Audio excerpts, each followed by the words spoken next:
It's showtime. Okay, I'm getting feedback. You look so pretty, by the way. Oh, thank you, Rickney. Them locks, so beautiful grown, honey. Them locks is. Listen, I've been keeping these locks. Oil, Kelly and I was just talking about this. All I do is coconut oil. You remember when I started them, right? They looked good then, though, because you got the hair for it. But they look good. So short. Yeah. When I started just but you've had a lot of growth just in, when's the last time I saw you? 3-4 years ago? That's a lot of growth. Yeah. People's locks usually don't grow that fast. So yeah. Started like 6 years. Well, yeah, I started 6 years ago, September 2015. Yeah, you got some good length. Because I see some people and I'm like, didn't you start these like 10 years ago? They only at the top of your ear. Got to change something. Hello, ladies. Everybody who's dropping in. So, Rickney, how was your day today? It was awesome. Started out with some good meditation, me and the little one. Okay. Breakfast. You know, we have our routine, and then she's off to school and I'm off to work.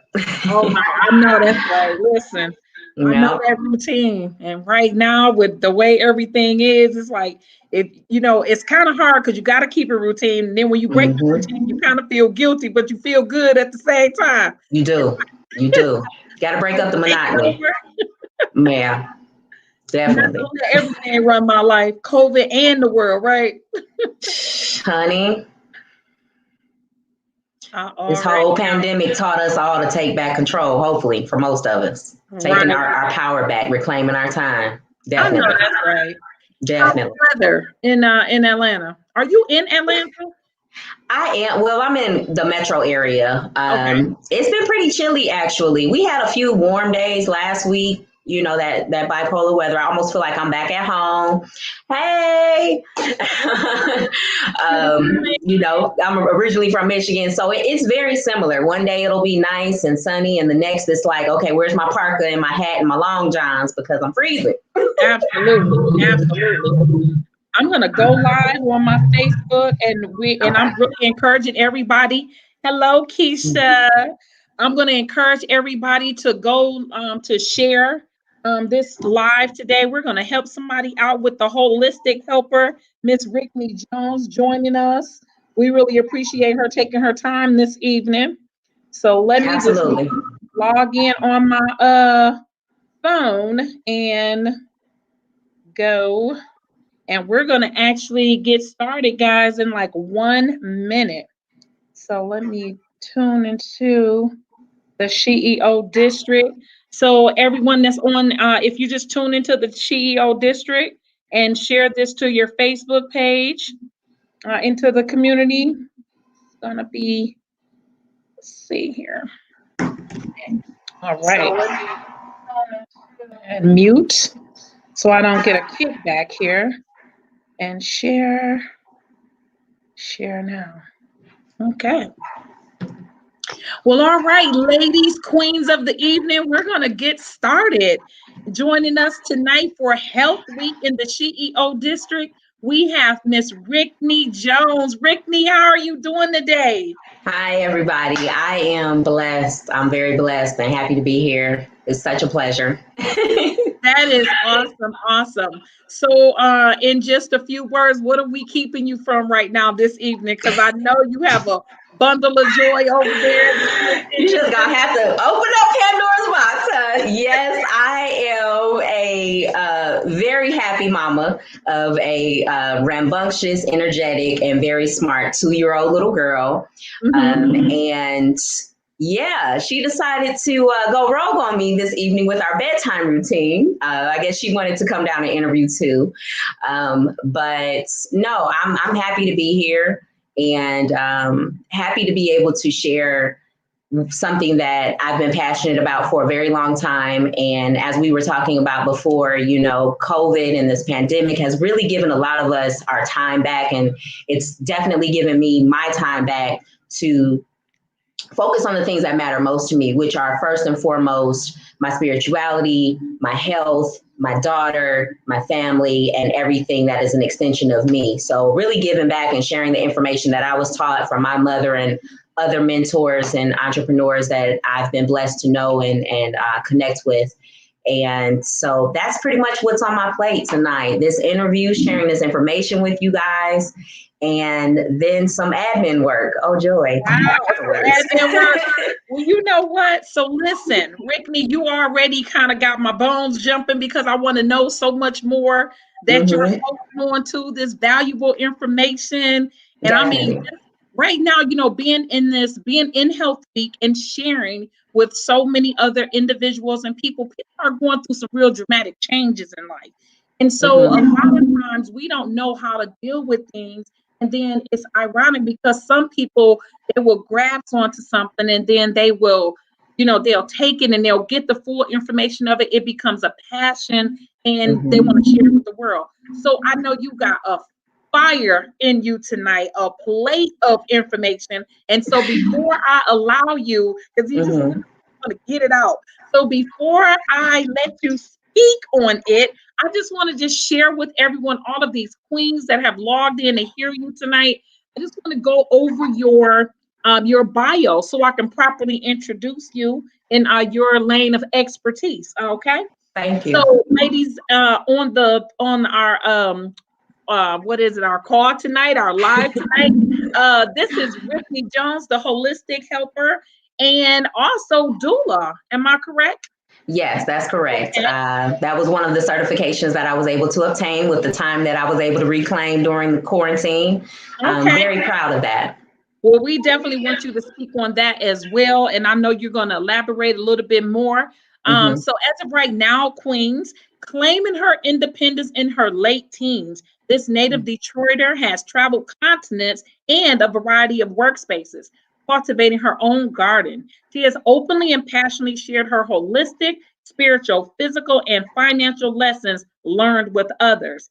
As a birth doula, Rickney is committed to supporting birthing parents in a way they feel empowered and supported. An advocate, especially for the marginalized, Rickney's role as a birth doula is one way to empower Black mothers regarding Black maternal health. There exists significant disparities in the delivery of care and treatment. Black mamas, I love that. I hate to interrupt your bio, but I love that. Black mamas are 3 to 9 times depending on the geographic area, more likely to die from maternity-related deaths, more likely to be induced to deliver by C-section and experience other traumas, unlike their white counterparts. With a doula, a Black mama has focused attention on her during labor and delivery. An informed support person for whom a mama can depend to help her express her concerns and desires, and a person for whom, I really apologize, I just lost that, and desires, and a person for whom a mama can depend to help her express her concerns and desires and witness, which has a positive and protective effect on how medical staff interact with the laboring mother, according to reports from the Office of Governor, New Jersey Department of Health. Research demonstrates that supports from a doula is associated with lower cesarean section rates, fewer obstetric interventions, fewer complications, and the improved health of mothers and babies after delivery. In addition to her birth work, Rickney is a personal chef, essential oil provider, trainer, speaker, financial literacy advocate, and sales professional. A former foster mother, Rickney is committed to nurturing and supporting others in ways that help them redefine their current circumstances and reimagine their lives. Rickney, wow, that is a bio for you. So can I just do this really, really quick? I want to thank my mother who provided and wrote that bio. She is an amazing writer, always has been. And when I asked her to do that for me, she I'm sorry, I'm reading the comments, but she was like, well, I don't know what to write. And I'm like, are you serious? You write like you breathe. Like, it's so natural to you. But yes, thank you to my mother, Latanya Baldwin. Please check her out. She's a postpartum doula in the Detroit metro area, and also an accomplished writer. Okay. So Rickney, how did you happen to get into becoming a doula? So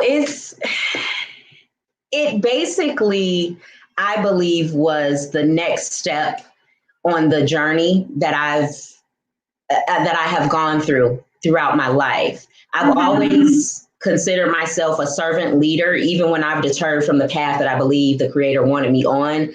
Okay. For whatever reason, I've always been a servant to whomever, whatever community that I have been a part of. And I just always had a passion for taking care of children, taking care of people, nurturing mothers especially. And in our community, as opposed to other cultures, there's a deficit. And it wasn't always that way. What inspired me was when I got pregnant, I had been doing a lot of research for years about doulas, birthing workers, and I knew that I wanted that experience. I had difficulty throughout my pregnancy, dealing with different adversities, and having a support person is very essential to you delivering a healthy, happy child. It also is essential in helping you to combat anything that happens after you deliver, such as dealing with postpartum depression or a lack of a support system, because it's a very emotional time, even if you're not a first-time mother, so to speak. Which I didn't consider myself to be. I had been a foster mother. I had been a babysitter, a serial mentor. I had taken care of children my entire life. And I grew up watching the women in my community and my family do the same thing. So this was just something that was a progressional step to me. It was the next thing in line. It was the next thing that aligned with everything that I had already been doing in my life, which was trying to figure out how I can marry my career with something that I was truly passionate about, truly meaningful, and going to really contribute something to our community. Okay. Wow, that right there in itself is so powerful, because we don't hear of that, and especially at such a young age, or I'll say, like, right here in the United States, because so many things are hidden from us, and not necessarily hidden, but if you don't know what you're looking for, how can you find it? So how would a person know that a doula actually exists? And I hear your passion as you speak of that, as I ask that question. I want to kind of divert back to the holistic lifestyle, and since it's Health Week, and then we're going to move forward. And I still want to come back towards the end and ask you a little bit more about being a doula and a lot of of what it entails. Because I'm quite sure, just as sure as I'm interested, there's somebody else you just pique their interest as well. We Absolutely. never know what a career really is until we talk to someone else who is doing it. All right. And so in our Health Week, you are labeled as a holistic helper. So, I hear you talk about your passion of helping other people, and there's so many different avenues and paths that we can take when we're helping other people. So in your holistic helper path, how does that allow you to help other people to reach certain or to travel certain journeys in their life? Well, basically, we examine everything that they have going on, what their goals are, whether that be fitness, physically, financially, and spiritually, because everything is interconnected. So we're going to first start with your diet. What are you feeding your temple? Because what you feed yourself is what you are going to secrete.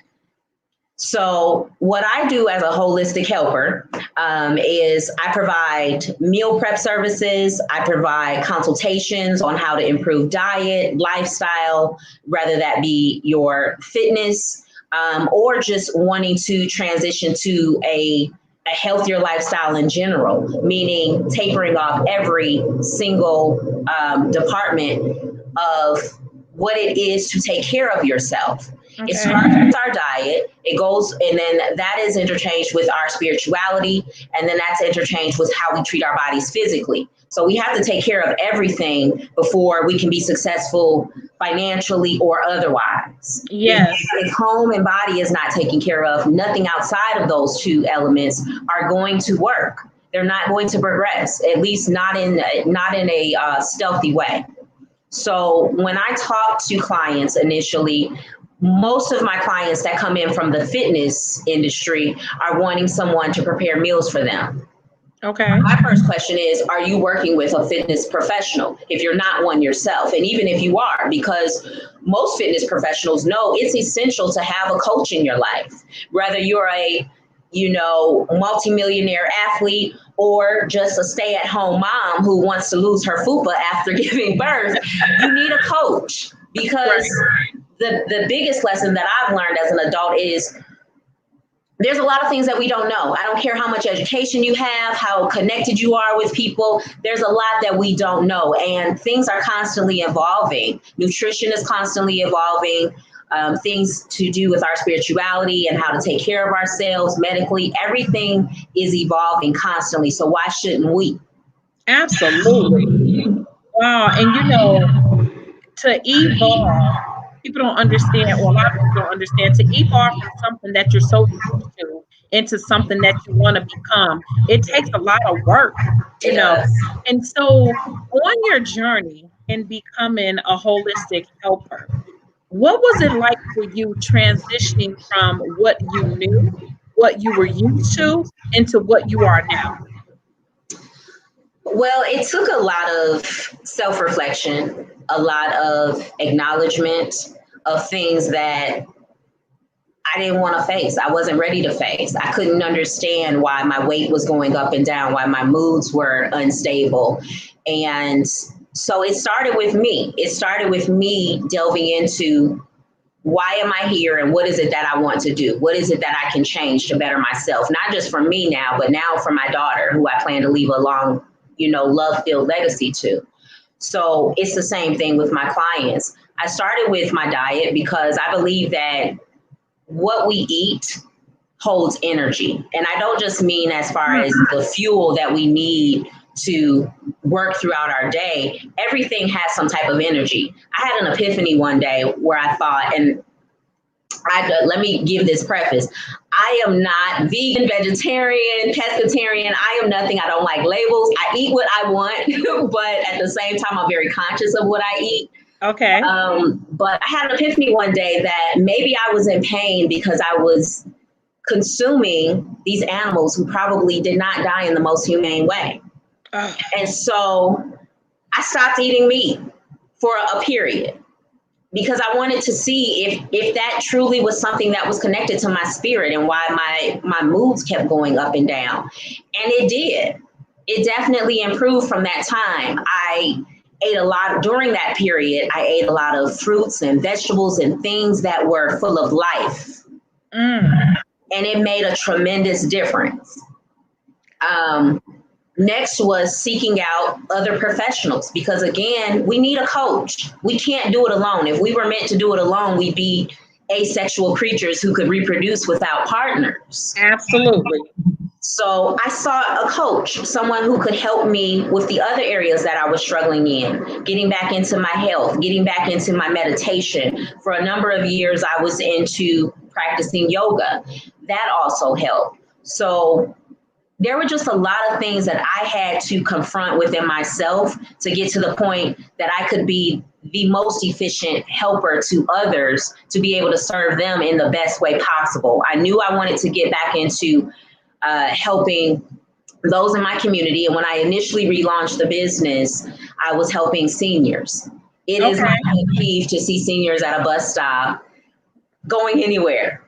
And I don't know why they're there, but I used to prior to COVID. I would stop sometimes, and that wasn't something I shared with people because people would probably think I was crazy. But I would stop sometimes if I saw an older woman, walking down the street pushing a cart back to her home with groceries, because I cannot stand to see that. So when I relaunched Holistic Helper, that was something that I kept in mind. How am I going to be able to have a meaningful position in this world and share that with others, and also still be able to provide for myself? Wow. So understanding what your purpose is, you started just researching. And so one thing I want to ask you as well, if someone else wanted to become in a more holistic manner, if you will, what would you suggest on how they would start? What are some of the things you would encourage them to do and not to do to become holistic? One of the first steps is to write down your intentions. I read a meme, I think years ago, or a quote somewhere, that a goal is just a dream until you write it down. When you write things down, not only does it start the process of manifestation, it also holds you accountable. Write down your goals. Every year I write down my goals, whether I'm in a good mood or not. I'm writing those goals down. Because and that takes us back, right? It does. It just takes us back to reference the Bible. Write it down, make it plain. Habakkuk 2 and 2. You have to. So I would start with writing that down. Next, I would start with a plan on how you are going to accomplish these goals. If it's weight loss, what are you going to do as far as your diet, your exercise regimen, and who's going to help you stay accountable? Because it is proven that you are going to be more successful in fitness or anything if you have an accountability partner. The next thing is executing.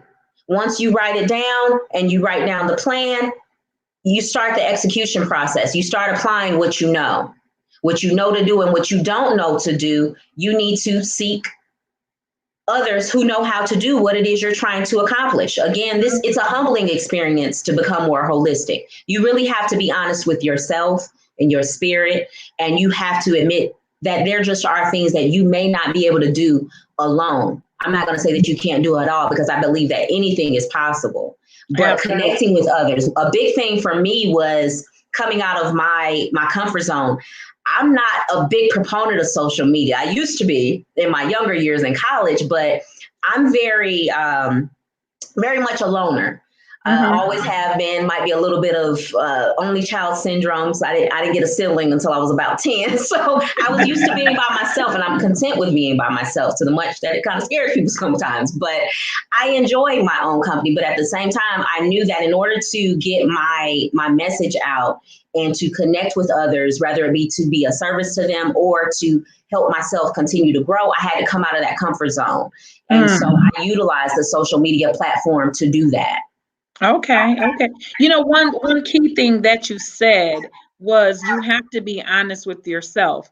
And I don't care what it is that you are doing. If you are not honest with yourself, let me tell you, it is not. You can try to manifest that thing all you want to, but you can't manifest the lie, right? So the thing is, or you will draw that negative energy. It's like someone dieting, and in front of everybody that they eat in front of, they eat celery and lettuce and they eat all the things, but as soon as they're alone on the way home, they stop and get a burger, stop and get a pizza. That was me. In our mind, we're thinking, well, as I lose this weight, what they're going to remember is everything they seen me eating when I was exactly. They didn't see me eat this chicken in the car. But see, when we're not honest with ourselves 100%, then we're taken away from ourselves, because we won't get the results that we're looking for. And even if we get results, they won't be 100%.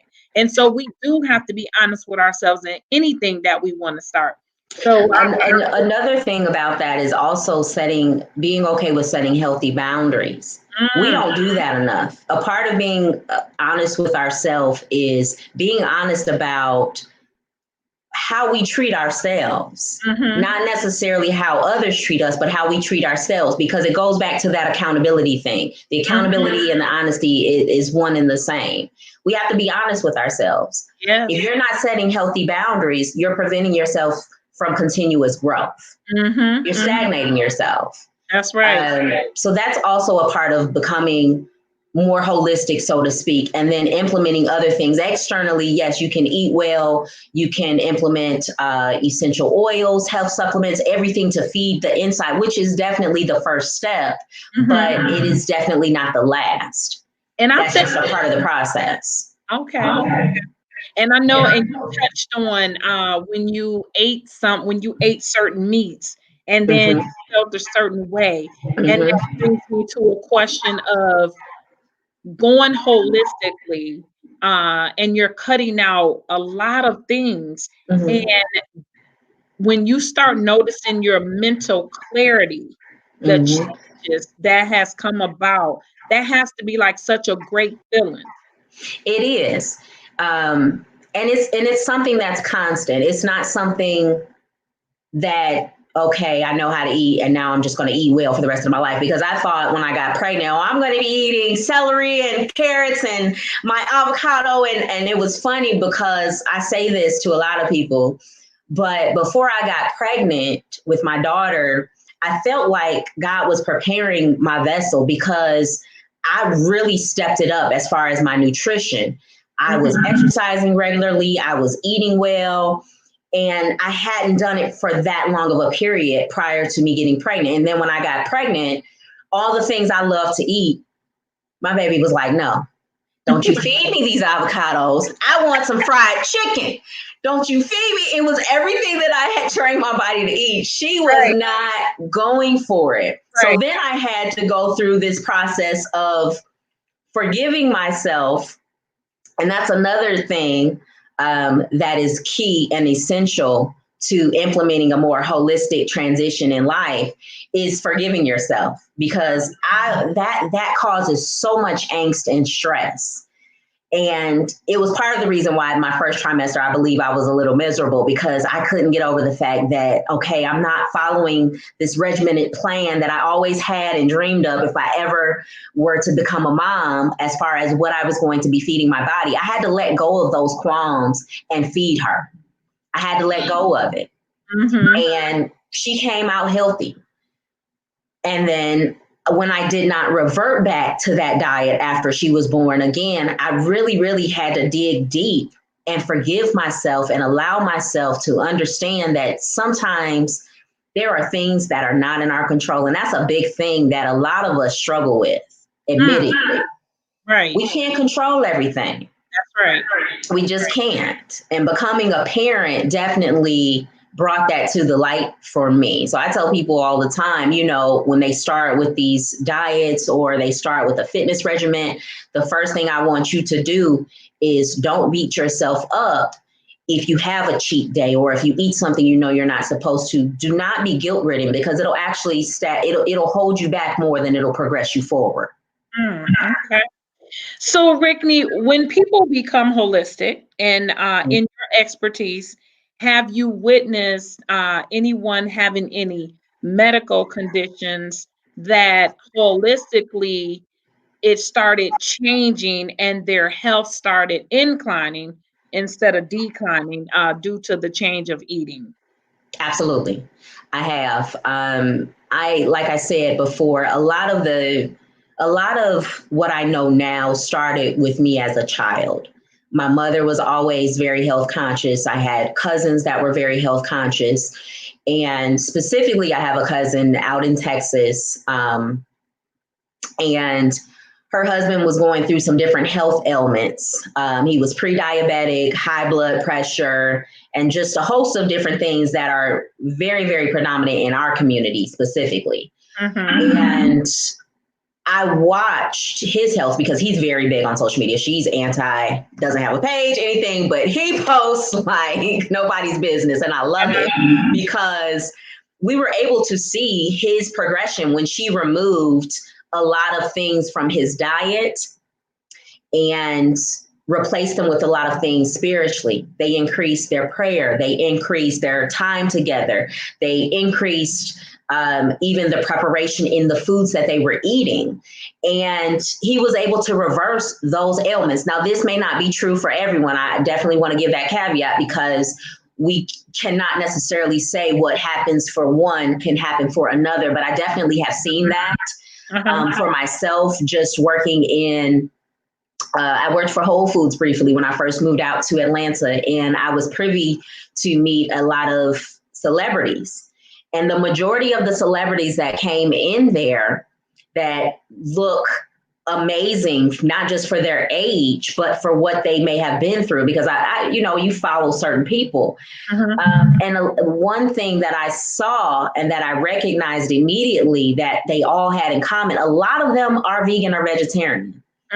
Which is something that I aspire to, but I'm not quite there. And I'm always transparent about that. But I've noticed that a lot of things that may have been in their family history, they have spoken about publicly that is not for them. I have personally worked with clients who came to me and said, look, I don't want to take these pills. What can I do? What steps can I take in order to hopefully either reverse the condition or minimize it to where I will not be medically dependent on any type of drugs for the rest of my life?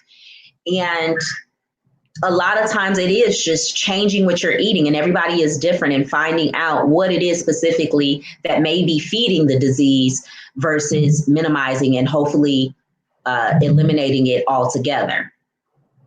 For me personally, my mental health, I have noticed that the more closely I follow my holistic principles, the better I feel. As far as what I'm eating, how often I am exercising, and even the supplements that I take, as far as my vitamins and my herbs and my minerals, because it's not just vitamins that also help, but it's also a variety of different oils and minerals that our body needs to properly digest the foods that we're being sold. Okay. So now you spoke a little bit on taste. So I have to ask. So when people talk to you about being holistic and eating holistically, so the first question is everything holistic organic? No. Okay. I post a list about the Dirty Dozen and the Clean 16. You do not need to purchase everything organic, especially things that have a hard shell or a very thick skin. As far as your fruits and vegetables, it's not necessary for you to buy them organic. Is it better? Absolutely. But if it's not in your budget, you don't want to stress yourself out again, because you're stagnating your growth, because everything starts up here. So if you're telling yourself I'm eating this and it's healthy, that's what your body is going to receive. Now, I'm not saying go get a cheeseburger and tell yourself that, but definitely you don't have to buy everything organic. And I do post that frequently and try to share that information, especially for single moms or those who, just may not be necessarily well off where they can afford to buy everything organic. But what I will say is eating more whole foods, meaning things that aren't processed and that are raw and in their organic state, is definitely a lot better for the body versus eating things that are cooked and overcooked, which is very prevalent in our community. We know that good old soul food. We will cook those greens until they have absolutely no color. And that's really not the way that we should be eating them. Our food should be just as vibrant as we are. So I'm gonna just kind of travel back. We a few shows or so ago, we had someone on Queen Nefertari Bay, and she spoke on cooking jackfruit. And I hear so many people, doing great things, like with jackfruit, and like she had like 1 million followers, like. But when you hear stuff like, the type of things that you can cook to associate the taste to be like something that you're used to, if you follow me. Like, I'm glad you brought that up. I can just get rid of this fried chicken and these collard greens and neck bones and You know, like people who eat soul food, people who eat, you know, I gotta have cornbread with collard greens. I gotta have cornbread with black eyed peas. Like I love my soul food. I do not eat beef. I haven't eaten beef, me personally. I haven't eaten beef since 2010. Now I can tell the difference. I tried to eat beef again. I was like a few notches from being deathly sick, okay?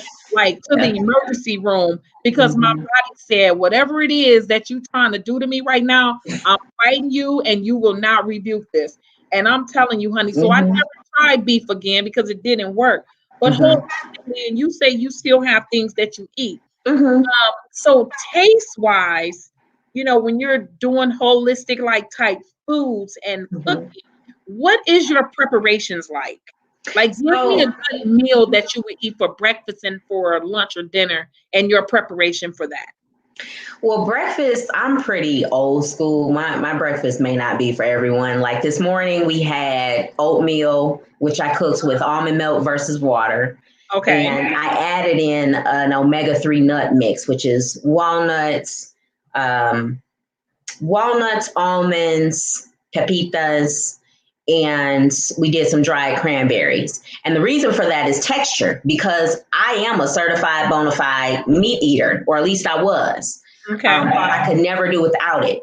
I learned that it's really the texture that I'm craving, not necessarily the taste. Okay. And so honestly, when I first began getting more back to the roots that my mother had established very young, when I was very, very young on, I bought a lot of meat substitutes. But now I don't really encourage that as much. And the reason for that is, again, because everything starts with the mind. If you're eating a meat substitute, you're still eating meat. At least that's what your body is going to interpret. So you're really not giving it up, even though technically you're not giving it up spiritually.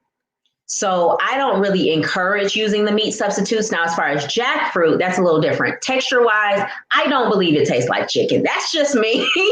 And that's what I hear a lot. And I went out, I was like, ooh, jackfruit. Okay, let's try it. And I was like, this doesn't taste like chicken, you know, so I don't really do it. When I do jackfruit, I do it to taste like jackfruit. I don't do it to taste like chicken. When I do Szechuan, I do it to taste like Szechuan. I don't do it to taste like steak fajitas, which is how I had it the first time it was prepared.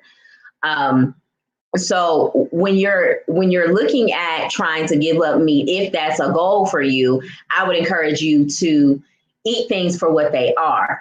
Find things that you like that have equivalent protein base versus trying to find something that tastes like it, because it'll constantly be a struggle.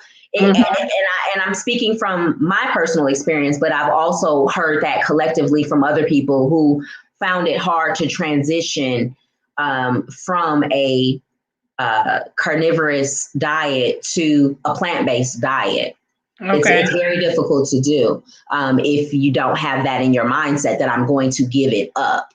Now, eventually, yes, I would implement those things. Like I do like other meat substitutes that are completely plant-based. I stay away from soy products. Again, just the more you know, the more you start making these different changes. Again, because it's just always ever evolving. One thing that I would recommend for those wanting to transition to a more holistic lifestyle and to change specifically their diet, when you're on social media, because a lot of people ask me about my recipes and how I come up with them, or, you know, what I can recommend. And I tell them, honestly, I get a lot of inspiration from social media. I follow a lot of plant-based chefs, and that's where I get my inspiration. I look at what they're making and then I make it my own. Same thing with in your own kitchen. You know what spices you like, you know what taste you like. So work on developing recipes that cater to your taste buds versus trying to cultivate things that are just completely foreign to you, because it can be a little daunting initially, and then it could turn you off, and then it puts you back again instead of progressing you forward. That's good. Real good.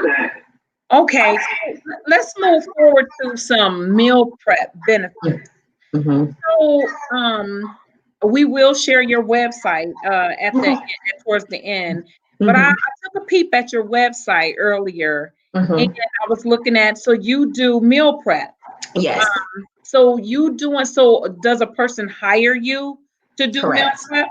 They Correct. And Yes. so talk to us a little bit about if a person will take the time out to prep their own meals versus just saying, you know what, I'm in a big hurry today, I'm just going to eat Mm-hmm. out, where you would have made a good choice, but then Mm-hmm. you make that last minute choice. So talk to us a little bit about the benefits of meal prepping.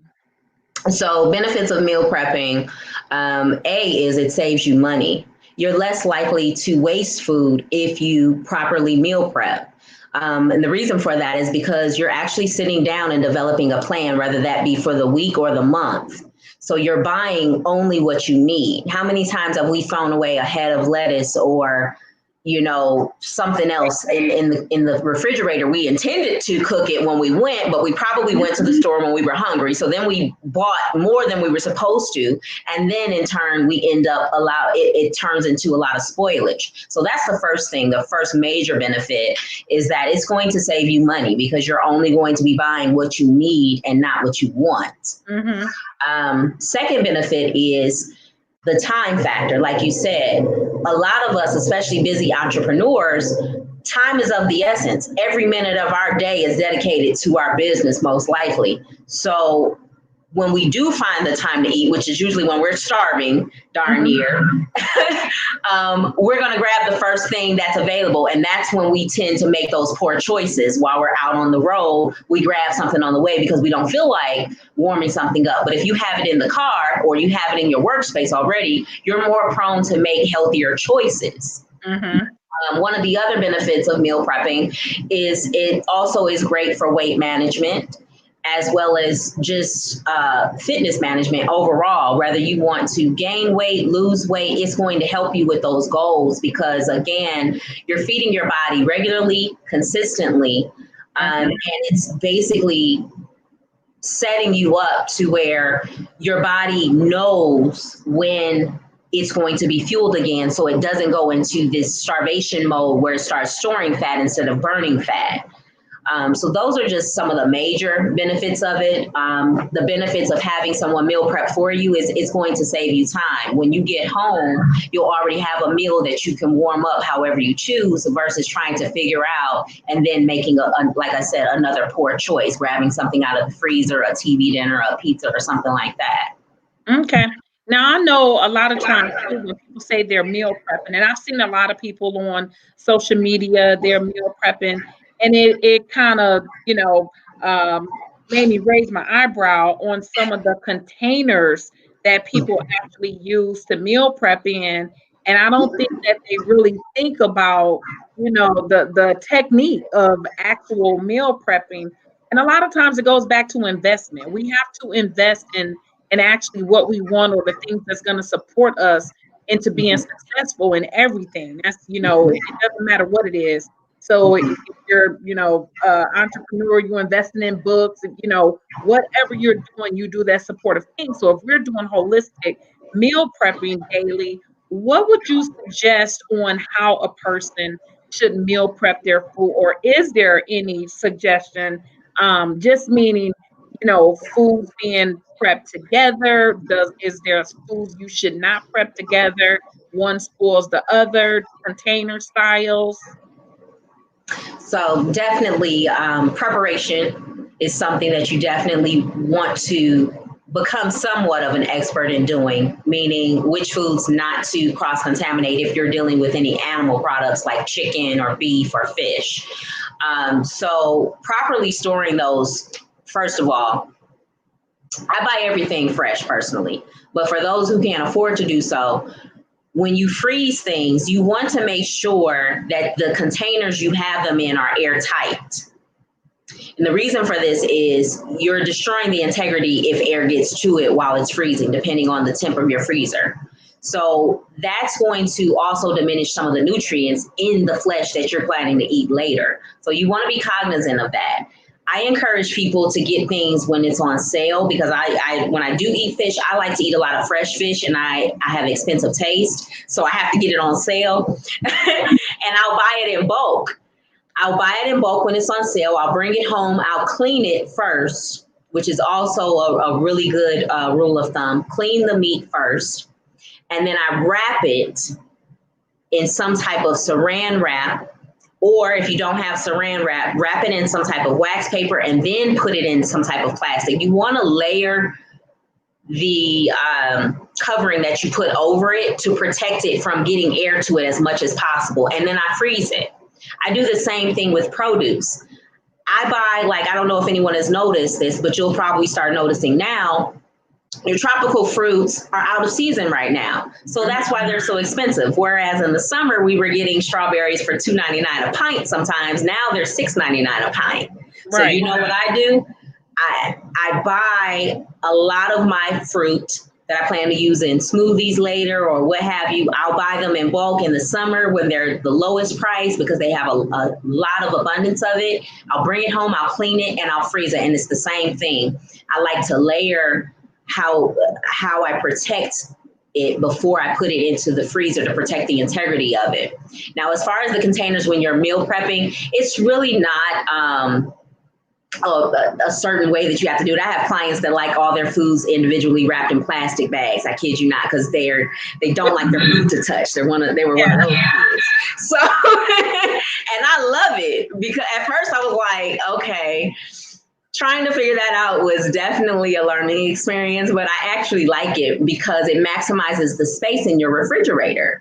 Mm-hmm. So if you can afford to do so, now it's not the greenest thing to do, obviously, but if you're like in a roommate situation, or, you know, if you just, again, don't like your food to touch, I recommend putting everything individually. This also helps with portion control, which was something I forgot to mention as far as one of the key reasons you want to start meal prepping. Portion control is essential to any weight loss, weight gain, and holistically eating properly. You want to make sure that you're not overeating. Having those proper portions is going to be essential. So I would portion everything out. I cook everything in bulk for my clients. Generally, I like to start with the meat if I'm cooking for a client that has meat in their meal plan, just because it takes longer. And you'll learn this as you progress into the lifestyle. Fruits and veggies don't take that long, which is another reason why I like it. My mom tells me all the time, I'm impatient as you know what. So it's go figure that I love cooking vegetables and things that don't take, but 30 minutes to cook. And that's what you'll learn. So because of that, I cook carbs, simple carbs, my cauliflower rice, my sweet potato, my sweet potatoes and my vegetables, I cook those last. I always cook veggies last, and I don't cook them for long. That's another thing when you're meal prepping, not overcooking your vegetables. If you're cooking them till they're completely soft or mushy and they have no color or vibrance to them, you're cooking away the nutrients. And that's how you have to start training yourself so that holistically you're getting the most benefits from the foods that you're eating. And now conversely, I know we have a thing about not eating rare or medium rare meats and fish and things. But when you're meal prepping, however, you do not want to cook anything well done, again, because you're planning to reheat it later. And if you're not going to reheat it in a way that's not going to dry out or continue to cook that food, it will diminish the taste, and it also takes away from the nutrients that's in the food that you're planning to eat. So protein first. Plants, produce, anything that is plant-based, you want to cook lastly. Okay. Now, let's talk about the other end of things. So, if a person is transitioning to becoming holistic, to the lifestyle of being holistic, and they're going through meal preps and all, so do you encourage detoxing prior to the transition? And is there a benefit to the detox before you go holistic? Absolutely. One of the things that I learned that I loved from living abroad and studying other cultures and how they do things, it's essential not just to detox before you transition to a different diet. It's also essential to do it regularly and consistency just in general. I do some type of cleanse at least once a month, sometimes two. And the reason for that is because the body needs a reset. Just like we need a reset and we go to sleep every night to reset our body, we have to reset it internally by doing a cleanse, because we ingest so many different toxins and free radicals and things that just are not good for our body and prevent it from functioning at its absolute best. So what I just recently did, I was having some feminine problems. I'm gonna give you a little TMI, but I had to take an antibiotic. Now, most women can identify with this. Usually when you take an antibiotic, you may have a yeast infection. So I didn't want to do the medication that was prescribed to me. So I did a detox where I did an herbal tea, which I'll share this information too, because I love to share information. I don't believe there's a such thing as competition, but my tea provider out here in Atlanta, Fresh and Herb, they provide a tea concoction that specifically detoxes the female body parts, if you will. And it relinquishes all of the yeast and resets the pH down there. It's similar to if you've ever had a yoni steam, which some people do, where you allow the steam from the herbs of the teas to sift up into you internally, and it cleans you out. So I basically would drink that tea every morning. And while you are detoxing, you pretty much want to eat clean, meaning limit what you're eating as far as processed foods, and meat if you can go without it. So cleansing or detoxing and fasting go hand in hand as well. This prepares the body when you're going to start any new journey, rather that be with your diet or something that you're getting ready to embark upon outside of yourself. So I definitely recommend that. Another really good one that I also recommend is doing a colon cleanse and a liver cleanse. You need to do these at least once a year. Now, if you're a heavy drinker or you eat a lot of processed foods, you may want to do it more than once a year, but you definitely want to consult a holistic practitioner and your doctor if you're inclined to work with medical professionals as opposed to just a holistic practitioner. Definitely consult with them to see what the best regimen is in how to implement some type of detox that will not harm you. Now, what you do not want to do, which some people have asked, is you don't want to do a detox or a cleanse back to back. Like I just did one for, like I said, to reset my pH for my feminine stuff. So I've been waiting now since I've concluded that. It's been a few weeks. I'm going to start another one, which is a colon cleanse. That's going to be my next one that I'll be starting next week.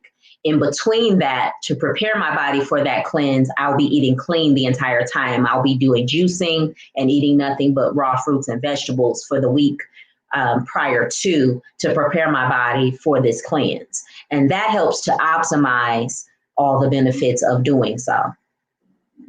Wow, that's great. You know, so there was, so here in Michigan, in a city here, West Detroit, you're familiar with Detroit, so around the Farmington Hills area, there was, or maybe still is, I don't want to kill him if he's not dead, but there's a Indian holistic doctor, and he would do colonics.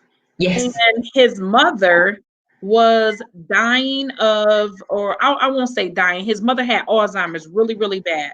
And, you know, they say once you get Alzheimer's, you know, you go into dementia, there's no healing from that. But basically, Alzheimer's is a result of a lot of bad eating, bacteria that we've been eating in our foods. Yes. You know, we get lettuces, you know, and we wash them, but we don't wash them. And they tell you, you know, soak your greens and stuff like that, because our bodies are designed to have natural bacteria. Yes. But you introduced a foreign bacteria, like via a lettuce, a veggie, or something like that. And now our body is trying to attack that bacteria off. Yes. A lot of times it gets to our brains, right? It gets to the cells of our brain. So in that, so his mother had Alzheimer's really bad. And they, in the book that he written, I wish I could find the name of this book, but in the book, it discussed how he started giving her colonics monthly. and giving her these colonics reversed her Alzheimer's and for her memory. And we don't hear of this in our culture of people. We don't want a colonoscopy. We don't want a colonic. We don't want nothing to do with if we and you know if we have stomach issues too bad just from the resource of eating food, we barely want to deal with that. I don't know about anybody else, but even when I'm at work, I don't like to go to the bathroom at work. And so, whereas it should be a natural thing, but it's not to a whole lot of people. And Yes. but these are things that can simply save our lives by Yes. making a small change in doing something as important as a colonic. You know, Yes. so can you just I know we have 5 minutes, Rickney.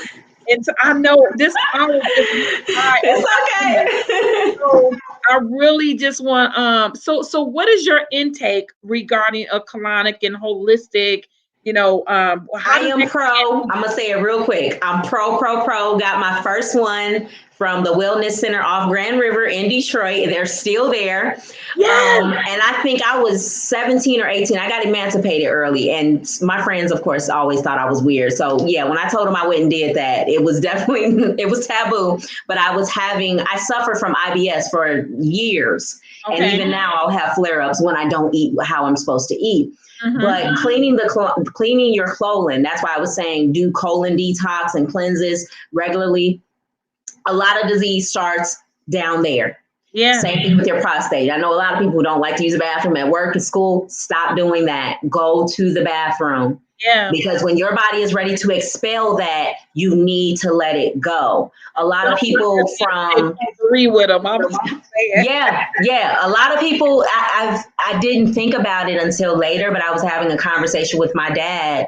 My paternal grandfather had prostate cancer. And he said a lot of people that worked on the line, we're from Detroit, a lot of people that worked in the factories, they didn't have regular bathroom breaks. You had to stay on that line. They found a link that from people holding it for too long is linked to having prostate and colon issues later, colon cancer and prostate cancer. So definitely release. But yes, a lot of disease starts from there. And that's why we need to detox those specific organs on a regular basis, especially if you are eating a more holistic diet, which means you're eating more whole foods, you're eating things in its organic state.